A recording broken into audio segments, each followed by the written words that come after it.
opérations spéciales tu as pu faire à leur côté. Cela n'est rien comparé à celles qui ont réellement eu lieu. Tu as bien compris, le GSG-9 est une unité de force spéciale bien réelle au sein de la police fédérale allemande. Elle a été créée en 1973 et ses soldats accomplissent depuis lors 50 à 60 missions par an. Ces derniers ne perdent pas leur temps avec des broutilles. Éliminer la menace terroriste et libérer des otages, c'est précisément ce qu'ils font de mieux. Attraper les espions du monde entier et mettre un terme au crime organisé, rien de plus simple. Cette unité compte plusieurs détachements, dont des tireurs d'élite, des parachutistes et des plongeurs, littéralement armés jusqu'aux dents, du simple Glock jusqu'au lance-grenades Armbrust. Une seule personne est en mesure de leur donner des ordres, le ministre fédéral de l'Intérieur allemand, qui peut envoyer cette unité dans n'importe quel coin du monde.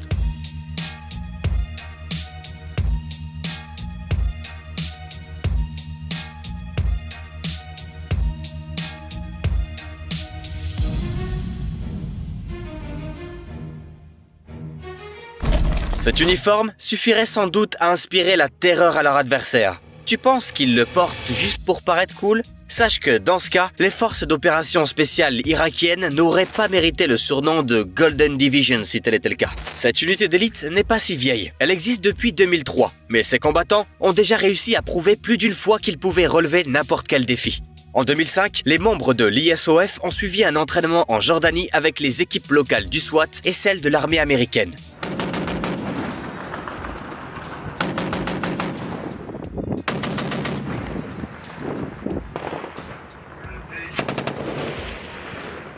Ils ont ainsi obtenu 1440 soldats polyvalents prêts au combat. On pensait qu'en termes d'efficacité au combat, ils étaient au même niveau que l'infanterie américaine. Eh bien, en 2016, la division a prouvé que ses compétences étaient parfois sous-estimées. Lors de la bataille acharnée de Mossoul, les forces spéciales irakiennes ont libéré des terroristes la ville délabrée, où un sniper ou une mitrailleuse se cachait à chaque coin de rue.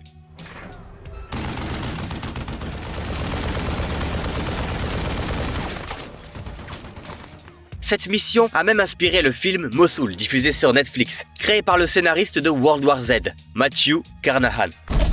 Ne pas recourir à la force brute, mais plutôt à la planification stratégique, à des tactiques réfléchies et à l'effet de surprise dans leurs opérations. Tels sont les principes adoptés par la légendaire Direction A, mieux connue sous le nom de Groupe Alpha. Créée en 1976, cette sous-division du Centre des opérations spéciales du Service fédéral de sécurité de la Russie est connue bien au-delà des frontières de son pays.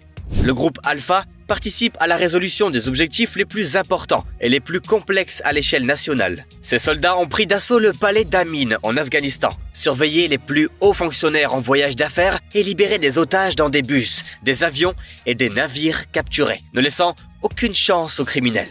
Ils ont également mené à bien des opérations sans tirer un seul coup de feu. En 1981, des agents du Directoire ont persuadé l'un des terroristes qui occupait une école de se rendre, et un autre a été désarmé dans un combat au corps à corps. Ce que tu vois là est un entraînement des soldats de l'armée de l'air des États-Unis. Et cette formation exténuante n'a rien d'étonnant. L'objectif de ces soldats est la domination totale dans les airs. Par ailleurs, l'armée de l'air commande plusieurs types de troupes, notamment les forces de défense aérienne et antimissiles et les forces spéciales, ce qui signifie qu'elles s'entraînent également aux opérations terrestres.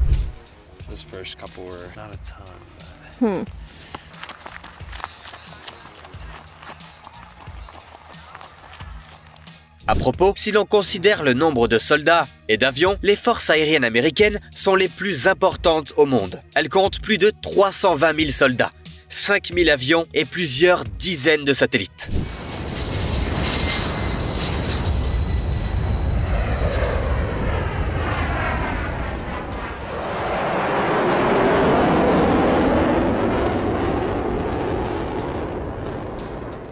Mais leur force ne réside pas seulement dans le nombre. Aujourd'hui, l'armée de l'air américaine est considérée comme le service militaire le plus avancé sur le plan technologique dans le monde. Ce qui n'est pas surprenant, étant donné qu'elle dispose de mastodontes comme les bombardiers Rockwell B-1B Lancer et Northrop B-2A Spirit, le F-22 de 5e génération de Lockheed Martin, ainsi que des drones à la pointe de la technologie. Tu peux sortir de sous la table. les membres des forces spéciales chinoises de Snow Leopard ne font que s'entraîner. Pour être prête à combattre les terroristes et le crime organisé, cette unité de seulement 400 soldats passe presque tout son temps à s'entraîner. Cela inclut l'entraînement physique, le tir à la cible et la conduite de divers véhicules.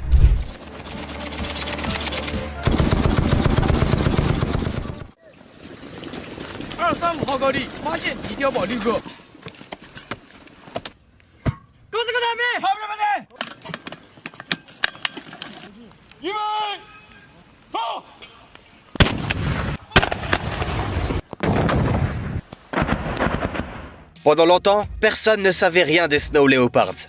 L'unité a été formée en 2002, mais il a été décidé de ne pas en informer le public. Aujourd'hui, nous savons qu'il s'agit de l'une des plus jeunes unités antiterroristes du monde. L'âge moyen de ces officiers n'est que de 22 ans. Mais ne te fie pas aux apparences. Pour entrer dans l'unité, il faut réussir à faire 200 pompes, 200 abdominaux, 100 squats, soulever des haltères 200 fois et faire une course de fond de 10 km en portant une charge de 35 kg. Ce gars s'est arrêté pour réfléchir un instant devant cette porte, car s'il passe son épreuve avec succès, il passera les 5 prochaines années à faire des exercices éreintants, en oubliant son nom et son prénom. Bienvenue à la Légion étrangère française. Elle a été créée le 9 mars 1831 par le roi Louis-Philippe. La France envisageait de coloniser l'Algérie et avait besoin d'un grand nombre de soldats pour servir en dehors du pays. À l'époque déjà, la Légion était célèbre pour sa bravoure. En 1863, 65 de ses combattants ont tenu bon pendant 10 heures contre 3000 soldats mexicains. Et les 4 survivants ont combattu l'ennemi au corps à corps. Aujourd'hui, la Légion étrangère française est une unité d'élite permanente prête au combat. Environ 9000 militaires sont principalement impliqués dans des opérations visant à sauver le monde. Mais ces soldats sont par ailleurs préparés à effectuer des missions spéciales dans des conditions difficiles, comme dans une jungle impénétrable. Est-ce que 007 servirait dans une armée traditionnelle ? Certainement pas. James Bond est le commandant de la marine britannique. D'ailleurs, ce même titre a été attribué à Daniel Craig. L'histoire de la Royal Navy est encore plus cool que celle de la saga de James Bond. Créée en 1664, elle a participé à des opérations militaires dans le monde entier pendant plus de 3 siècles. Il suffit de se rappeler la célèbre bataille de Trafalgar, au cours de laquelle la flotte royale a vaincu les forces navales de l'empereur Napoléon. Aujourd'hui, les Royal Marines regroupent environ 7750 soldats armés de fusils d'assaut de type SA-80. Mais les combattants, qui mènent les opérations les plus complexes, aussi bien dans les eaux que sur terre, ne maîtrisent pas seulement les armes. Au cours de sa formation, chaque cadet apprend à survivre en pleine nature, à lire des cartes, à fournir une assistance médicale et à réagir rapidement en cas de contamination chimique, biologique ou radioactive. On te laisse apprécier les cris des SEALs si tu n'en as jamais encore entendu.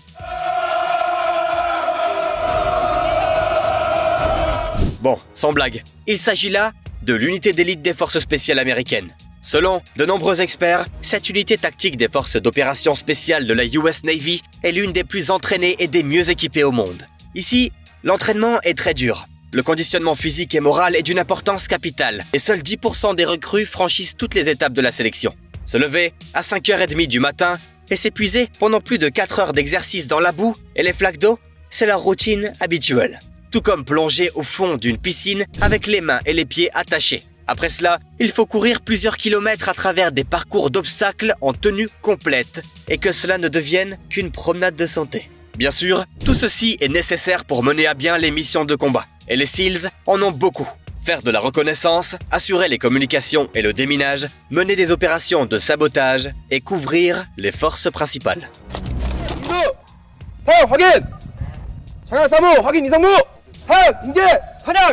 L'armée sud-coréenne est l'une des plus importantes au monde.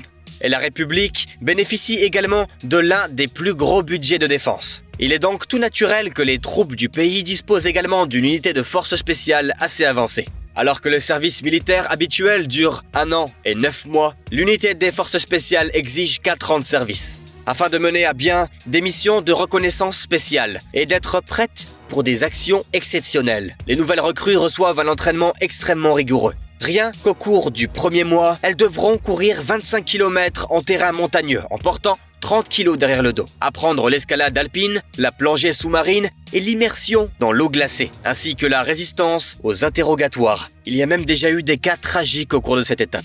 Malgré tout cela, se soustraire au service militaire est considéré comme honteux et presque impossible. Même les idoles et les athlètes renommés comme le joueur de Tottenham Hotspur Son Heung-min effectuent leur service militaire.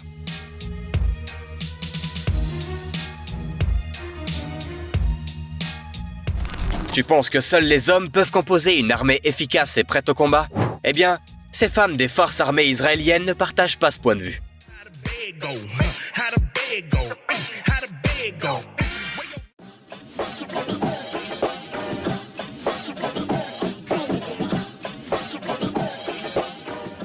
Les femmes ont été enrôlées dans ce pays depuis 1959. Et récemment, la charte les a autorisées à prendre part aux opérations militaires. Et elles se sont révélées très efficaces. Par exemple, dès la première année de son service, Dana Ben Ezra a éliminé un terroriste qui avait réussi à pénétrer dans une base. Elle a ensuite été nommée chef d'escouade. Puis elle a accédé au rang de lieutenant-colonel et est devenue commandant de compagnie d'une unité mixte où servent aussi bien des hommes que des femmes. Il y a également eu une femme lieutenant-général dans l'histoire des forces de défense israéliennes. En réalité, les femmes représentent jusqu'à 35% de l'armée israélienne et occupent de nombreux postes de haut rang.